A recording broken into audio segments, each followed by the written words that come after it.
Extrêmement contente de ce premier forum-là. Beaucoup de belles participations. Ça vient de toutes les régions du Québec, de tous les secteurs. Avenir d'enfants, bien, ça appartient à tous les enfants du Québec. Ça appartient, le 400 millions qu'on nous a confié sur 10 ans pour préparer mieux nos enfants à la vie.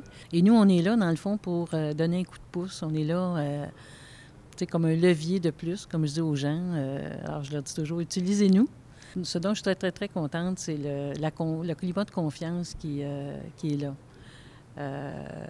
Ça s'est construit, je dirais, au cours des derniers mois. On est plus là pour accompagner, soutenir, donner les ressources dont les gens ont besoin, conseiller éventuellement ou connecter, dans le fond, des communautés ensemble. Parce que, en me promenant d'une région à l'autre, je m'aperçois que les bons coups que quelqu'un fait dans une municipalité ou dans un village ou dans un quartier à Montréal, l'autre ne le connaît pas.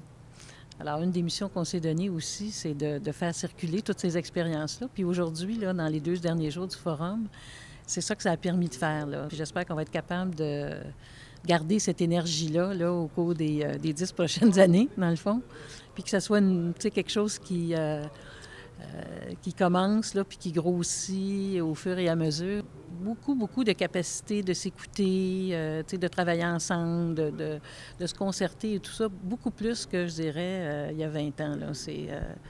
On a développé beaucoup cette capacité-là de reconnaître l'autre, d'apprécier, de respect mutuel, etc. Puis, ça fait en sorte qu'on est meilleur, dans le fond. On n'est pas tous chacun dans nos silos, dans nos affaires, là. On est capable de conjuguer nos efforts. Puis quand on fait ça, on a beaucoup plus d'impact. Puis c'est ça l'idée, dans le fond, de Avenir d'enfants.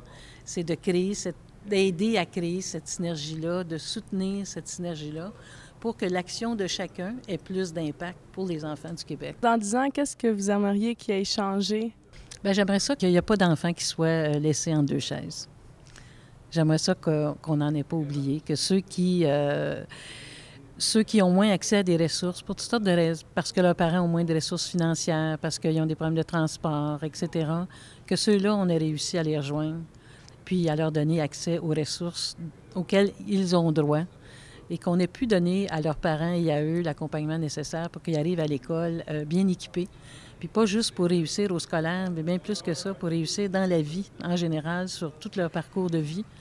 Parce qu'on sait maintenant, par la recherche et tout ça, que ce qu'on vit dans les 5 premières années de sa vie, ça nous marque. C'est là, nous, on est là surtout pour ceux qui ont moins de ressources, puis les parents qui ont moins de ressources. Alors, dans 10 ans, si on a réussi à faire en sorte que cet écart-là soit moins grand, moi, je vais être contente.